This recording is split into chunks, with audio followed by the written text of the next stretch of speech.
এই পৃথিৱীখনত এনেকুৱা বহুত লোক আছে যিসকলে বহু কম সময়তে বা অকালতে মৃত্যুবৰণ কৰিছে, কিন্তু সেইসকলক এই পৃথিৱীখনত খুবেই দৰকাৰ আছিলে। তেওঁলোকে আমাৰ কাৰণে বহুখিনি কিবা কিবি কৰি থৈ গৈছে। তেওঁলোকক কিন্তু ভগৱানে সোনকালে মাতি লৈ গৈছে তেওঁৰ ওচৰলৈ। কিন্তু আমিবোৰে এই পৃথিৱীখনৰ কাৰণে বা বেলেগৰ কাৰণে একোৱে কৰিব পৰা নাই। তাৰপিছতো আমি আমাৰ সুন্দৰ জীৱন আমি পাইছোঁ। তাৰ বিনিময়ত আমি ভগৱানক ধন্যবাদ দিব লাগে।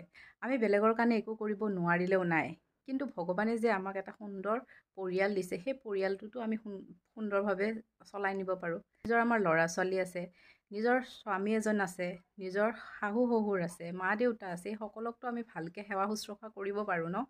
কাজিয়া পইচা লাগি জানো কিবা লাভ আছে? মনোমালিন্য মানুহৰ হয়, কিন্তু ক্ষমা কৰি দিয়াটোহে মেইন কথা। একেখন পৰিয়ালত থাকিলে মনোমালিন্য হোৱাটো স্বাভাৱিক কথা। আমি জানো সকলোকে মাফ কৰি দিব নোৱাৰোঁ? সুন্দৰ এটা জীৱন, সুন্দৰ এটা পৰিয়াল গঠন কৰিব নোৱাৰোঁ জানো? আপুনি আপোনাৰ নিজৰ জীৱন কৰকচোন, নিজৰ স্বামীজনক, নিজৰ ল'ৰা ছোৱালীক, নিজৰ ঘৰখনৰ দায়িত্বখিনি সুকলমে সুচাৰুৰূপে পালন কৰকচোন। নিশ্চয় সুন্দৰ হ'ব এই পৃথিৱীখন।